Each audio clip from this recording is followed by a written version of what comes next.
Okay, so first and foremost today, I know you're in kind of a weird setup today. It's kind of an amphitheater kind of a setup because I wanna do a couple notes on the section that we're in. We started some properties yesterday. I kind of want to finish them up today to make sure that you know how to do it. There we go. Okay, make the lights. We'll get started with that. Okay, so today what we're going to be talking about is section 2.7, 2.8 kind of mixing together. Now obviously, we're not going to get to the review today. I was, like a week ago I was kind of planning like this could be a review day. We're not done with the section yet. A lot of people are still not comfortable with proofs. We need to make sure we get comfortable before I just throw you into a test, so that wouldn't be proper. So I want to cover a couple more properties, do a couple examples of geometric proofs today. Talk about your proof that you have to do for your worksheet that's due tomorrow. I know some people have already turned in, that's excellent, but some people are still like not there. They're like, oh my god, I have no idea what I'm doing. So we need to kind of fill you in to know what you need to know. So we're going to kind of do that today. So the goal today, take a few notes, then give you some time to work on your homework. Now I'm going to go through this pretty quick because we got about a half hour here before you're out of here, because remember it's a short period today. Okay, so let's kind of flip through these things here. It doesn't do whatever it wants today.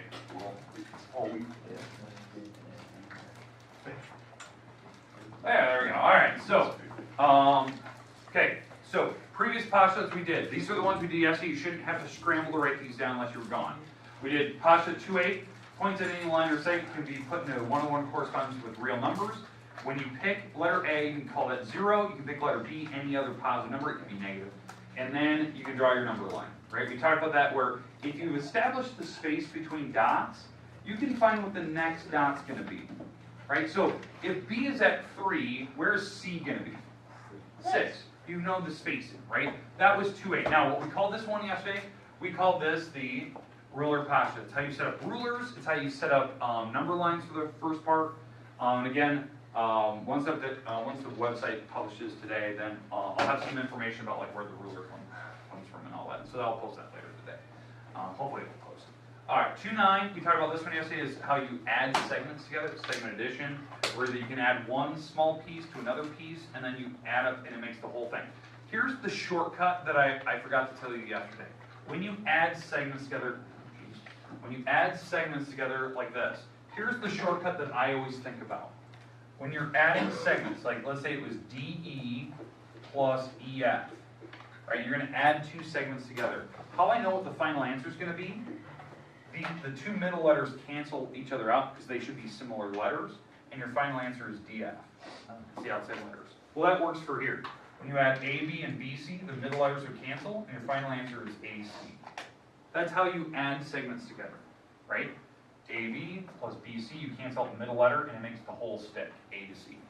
That's my little shortcut for how you add segments, how you know what your full length is going to be. Okay, but again, we did some math like this on the first chapter test, where I gave you some variables and you had to solve. I quite remember doing problems like this with you guys, and this was a 4x plus 7, and we had to solve. Right? We would add the two small pieces together and it made the big piece. So x plus 2 plus the 2x equals the 4x plus 7. So you add the two small ones to make the big one. I even remember doing review days with some people that were retaking that test so that they knew how to do that.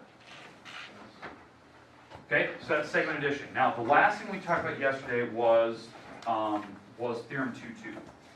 Now the one thing I forgot to tell you yesterday was the name. We never even talked about it.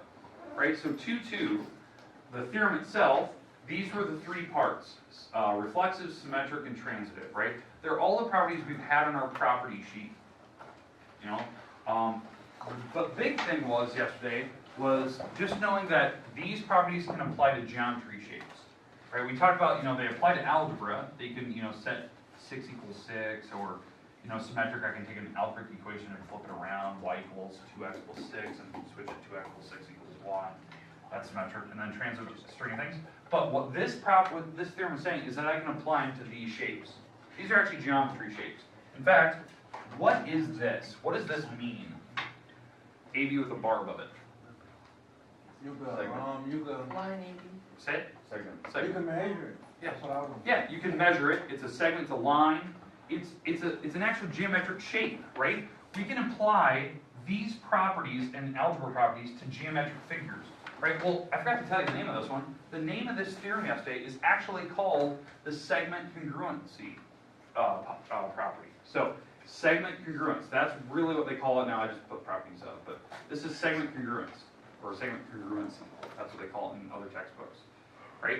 That you can actually set segments equal to each other because, like Fred was saying, and the others were saying, you can measure them, and you can see that they're exactly congruent. That's that little like equal sign with the little tilde. It means that they're equal in size, measure, shape, whatever you want to call it. All right, makes sense that we're dealing with segments. Now, here's the weird thing today. We're going to get another theorem today. Theorem, I believe it's theorem 2.3. 2.3. It's the same thing. It just now instead of applying to segments, we apply them to angles. Because I kind of hinted at that fact. Okay, but goals today, because obviously we're mixing 2/8 stuff with this. We're going to be messing with angle relationships today. So my goal today, so the goals, are to look at, proofs again, to make sure that you're very, very comfortable with geometric proofs, right? I'm going to give you an example of one. Maybe it's not so much an algebra proof as it is a geometry proof, but you walk you through it, see how you do. Show you some examples of them anyway. And then we have some new postulates today, 210 to 211, and then theorem 2.3. Okay, that's kind of what I want to get through today. Now, if we have a little bit of extra time, I might try to go further today, but that's kind of the goal. So, any questions with what we're going to try to walk through? We not doing practice, guys. Practice guide, I just gave it to you so you can have it. I'm thinking test next week, because we still have to do a 2-day review. I always do a 2-day review. We might, if in theory, we could possibly start as early as reviewing it tomorrow and kind of work through until next week. Test, it's always a 2-day test. I always give you 2 days. But it'll be next week, that's what I'm thinking. Questions? Do we have time to work on a homework thing? Yeah, you'll have a little bit of time. So I want to get through this pretty quickly. So that way we can talk about stuff. Okay? All right, geometry proofs. Let's do a geometry proof, something that doesn't have algebra in it. Like not the same stuff that you had in your worksheet, but a little bit different structure. Okay, so we're going to write a 2-column proof for the following problem. This problem. Okay? That they're going to give me AB and CD. These two segments are congruent to each other. So AB and CD are congruent to each other. That's the little pieces that they gave me. What I need to prove is that AC and BD are the same. So AC is this stick. I want to prove that this piece, this length, whatever this length is equal to this length, right here. It's actually a lot easier than you think, but it's not so much algebra. That's what really gets people, because I'm not trying to prove like x is 4 or x is 100, but it is a type of geometry proof. It will require some algebra skills, but it's not exactly like what you saw yesterday. So this is kind of when I wanted to show you this, because some people just need to see what we're going to be doing. Because I know I kind of hinted at it yesterday, like where you're going to see algebra proofs, but what would you see for geometry that wouldn't have algebra? So this was an example I found in the book, and I kind of liked it, so I want to go over it. Okay, so let's do a 2-column proof. So how do you always start a proof? With what you give. Yeah, stay with what you're given. You go statement of reasons, right? So line number 1, what I'm given is that AB is congruent to CD. I'm given that. That was my given. I'm given those two pieces, and I actually have them marked on the picture. So, but again, remember, we're trying to prove that AC and BD are the same. So those question marks are the same. That's what I'm trying to prove here. Okay, next line. Next line. On this particular problem, I know that for a fact that at some point to get to these two things being equal to each other, I pretty much need to make sure that I account for this piece in the middle. Because do you agree that that piece is actually going to be used in both pictures? It's going to be used in the left picture, this one, and this BC is going to be used in this picture over here, this one. Agree? It's like the same stick. So I'm going to put that on line number 2. I know this seems a little weird, but I'm going to write BC is going to be congruent to itself. Now, why I'm gonna write that? That is the reflexive property. As I said, I was gonna show you this. The reflexive property is when I'm gonna introduce a piece, that, like a piece on a picture, that I'm gonna use in both pictures. What I mean by both is I'm comparing the left side, this over here, to the right side. I'm comparing them, left and right. Okay, now, I know that usually I try to like redefine what problem number 1 is. You know, that's line number 2 on the geometry proof, I redefine it. I didn't need to, because I'm not doing algebra. I'm not gonna be plugging in like 4s and 5s and stuff. So I don't need to measure anything right now. But the next line, this is where some algebra is gonna take place. Usually by the 3rd line, I try to set up a formula. Well, what I'm gonna do here is I'm going to add BC to both sides of this original problem. This original AB equals CD thing, I'm going to add BC to both sides. Now, the reason why I'm allowed to do that, it's property of equality. I can magically add things to both sides anytime I want to an equation. It is a type of equation. It has an equal sign, right? So I'm going to add BC to both sides. And the reason why I'm allowed to do that is because it's a property of equality. It's actually the addition property of equality. Property of EQ. Okay, does that make sense? Like I added it? Now, you're probably thinking, okay, Ward, why are you doing that? Why are you adding BC? Because what I'm trying to figure out is what are these sticks? Like if I'm looking at this stick right here, what is it? Well, it's made from AB and BC added together. That's what I'm trying to figure out. So if I add pieces together, I can make a bigger piece. Okay, so in fact, on line number 4, I'm going to define what these things are. Let's define what this thing is on that picture. So I just showed you a little bit ago, my little shortcut. How do you add segments together? Like what's the shortcut when I want to add these segments together? Cancel out the B. Cancel out the B in the middle, and my final answer is AC. That's the rule for how you add segments together, right? And over here, I'm going to redefine this part. If I add CD and BC, right? And I can put this in any order I want. In fact, I could rewrite it like this. Just so you can see the letters a little bit better. I can rearrange them. Just so I can add. It's the same thing, it's commutative, I can move them around. But what do you get when you add those two together? That's actually adding these two. BD, right? The middle letter goes away. Okay, and so what I'm actually doing here, this is segment addition. I'm adding segments together. That was actually a postulate. It was actually postulate 2.9 if you actually want to look back at it. Okay, now, you're probably thinking, okay, Ward, why are you doing it? Why are you adding? Why are you doing that? Because I'm still trying to think about how do I get to this thing? How do I get to the final result? Well, I can now substitute, and I'm there. My 5th line, my final line of this proof, ... I'm going to substitute this thing and this thing in for the two pieces I've underlined. Because they're the same thing. AB plus BC, that's equal to AC. I can put an AC here. Congruency symbol. Over here, CD equals BC, that's this thing. I can substitute in a BD there.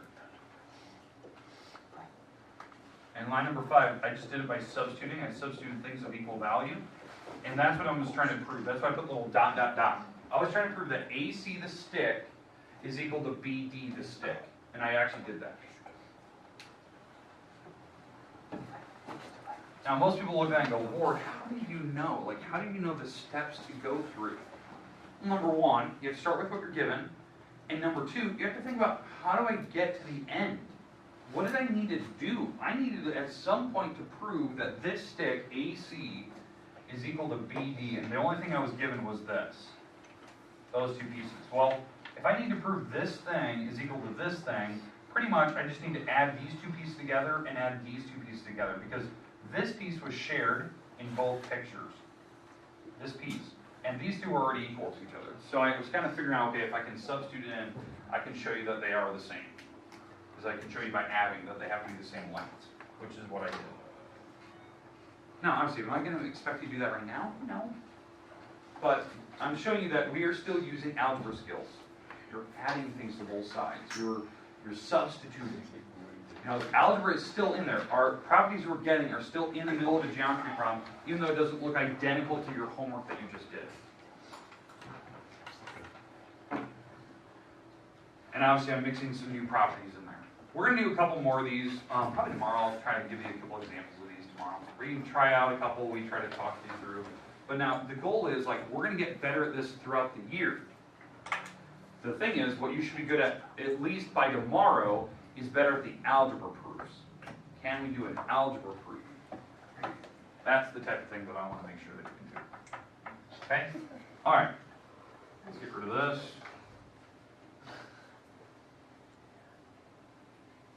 Let's get to some other properties here, because I want to fly through these today. Because I only got a couple properties I want to walk through. Now, I have another example of a geometry proof here. We'll skip over it. This is a different one. Okay, that, you know, if I'm given a bunch of segments are equal to each other, can I prove that final segments are equal? Same structure, right? It's very similar, that I'm trying to prove that certain things are actually equal to each other. Well, it's based on this square. That I can, this is basically based on transitive. I can set certain walls equal to each other, and then eventually daisy chain the threes around the picture and say that it's a square. That the final walls are equal. Okay? But again, it's a different style of geometry, right? You're using properties that are on your property sheet to do it. Okay, we'll come back to this one. This might be one we look at tomorrow. I just want to show you different examples, something different instead of segments. Okay, postulate 210. Here's our new postulates today. So this one does have a name, so you're going to have to write the name down. So given any angle, you can measure it to be a perfect one-to-one correspondent with any number between 0 and 180. And you assign angle point A and B on a line, and P is in between them, such that one of the rays, AP is 0, the other one's 180, and now you have all the angles, and this is what they're basically drawing. They're drawing a protractor. Bless you. We did the ruler earlier. This postulate is how you draw a protractor by hand.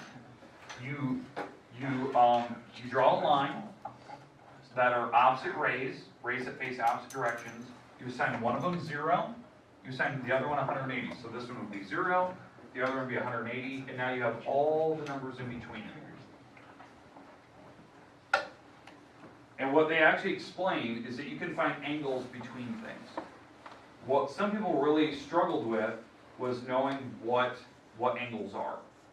So like that was one thing that from the previous chapter that I know we were not very good at. That some people didn't know the 3-letter acronym system. Now, like that angle up here, this angle ABC, this angle right here, ABC. Well, how you write it like this. You write 3 letters down, ABC. B is the middle letter, that has to be here, that's your vertex. The other 2 are your walls. So they talk about, you know, you could draw angles with different letters. OP and EQ, you know, that type of thing. Ooh. Sorry, what? He's losing it today.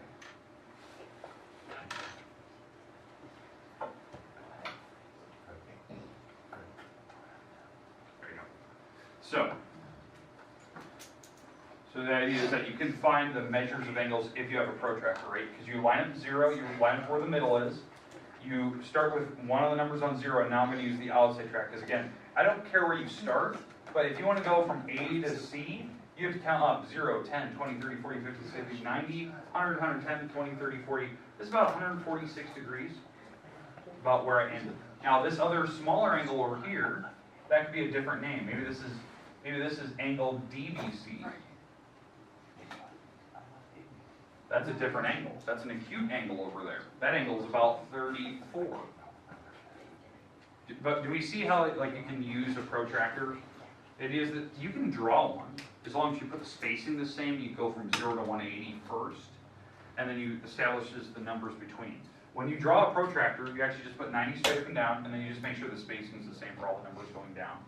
Figure out where 45 is, and you always cut in halves, and then you can figure out the spacing. That's what they're trying to explain. You can draw your own protractor. Now, the name of this one is actually called the protractor postulate. You don't get real creative here.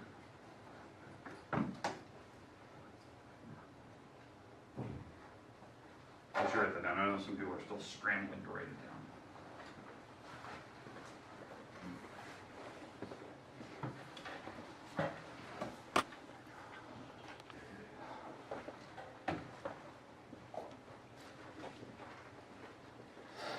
Well, I got 2 more slides here.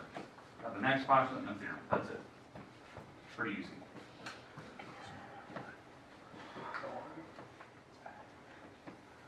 Okay, are we good?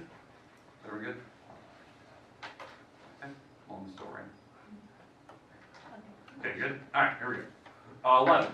So again, after this one, we'll go to the next theorem. So 11 talks about that I can put a letter in the interior of an angle if and only if you can add the angles, add the smaller angles together to make a bigger angle. This is based on angle addition, right? That's what they're describing. So I have some angle ABC, and I put the letter D somewhere in the middle of it, and I draw a ray from the vertex out there. I can add the 2 angles together, and it makes the big angle here, which is angle ABC. So you can add X and Y, whatever those measures are, individually, and it makes the bigger angle. We had to do that in one of your test questions. You have to tell me, names of angles. Well, you could add angles together to make a bigger angle, that type of thing. It's called angle addition. Now, we've already done stuff like that before. It's just they're giving you a postulate number to go with it. But again, this is actually called angle addition. You can add smaller angles together to make a bigger one. Now, the big thing is, for you to add angles, they have to be side by side. And you're thinking, okay, why are you showing us this? Obviously, this has to deal with algebra skills. Can you add numbers together? Can you solve? If one of the angles is missing, can you do the work to find the missing one? Now, if I told you this is 30, and the overall angle here is 150, can you find that angle? Yeah, because, if we call this the letter Y, you can add Y plus 30 and set that equal to 150, because that's the whole angle here. And then you can do the math that you've been just working on, the 4-step process to solve it. That's what I'm saying, like, the stuff we're doing right now applies to a lot of different things.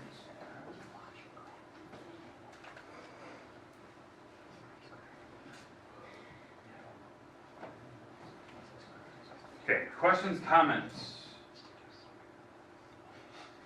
Okay, is everyone good? Okay, last one today. Here's your last thing. This is our last property we're going to talk about today. Is 2, 3. And this one I was hinting at earlier. You know how we did 2, 2? And it talked about reflexive, symmetric, and transitive. Same exact kind of idea here. Oh, actually, that was 2, 4. Oh, I've actually skipped one. So 2, 3. This is talking about supplementary. I actually forgot about this one. So 2, 3. Talking about you can add angles together to be supplementary. So what I mean by it is, if you add angles together, right? You can make a linear pair that also means supplementary. That a linear pair means you have 2 angles that are side by side, and they add to make a straight line 180 degrees, like this. Those are 2 angles that are perfectly side by side to make 180. I totally forgot about this one.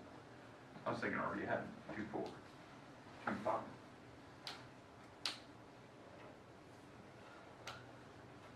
Okay, but again, do you see that there is algebra based in this problem?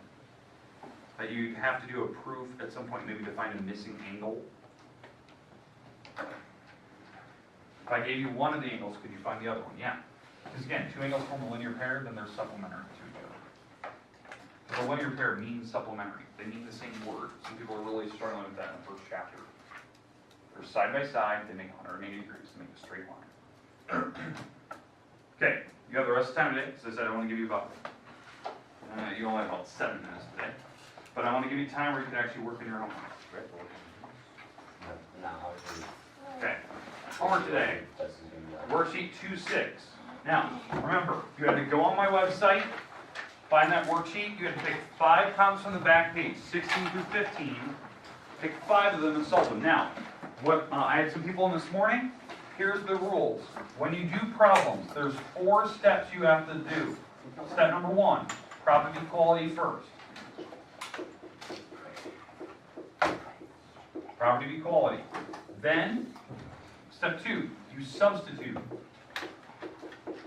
one of the sides that doesn't have the variable. That should be just simple math. Step 3, you do some form of inverse.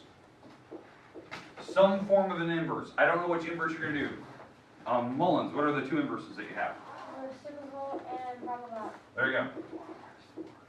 Reciprocal and proper. It's one of those two. How I always remember this, property of opposites is the one where you add numbers to make zero, because opposites has a lot of O's like the number zero. That's how I always remember it. Reciprocal, you divide numbers to make one, like the L in reciprocal, like one. And then step 4, you do an identity. There's two types of identities. It's either add identity or multiplicative identities. You're either adding 0 or you're multiplying by 1. It's the easiest thing in the world. Those 4 steps are the steps you do on every single problem on that worksheet. That's it. That's the easiest way that I can teach you how to do your problems.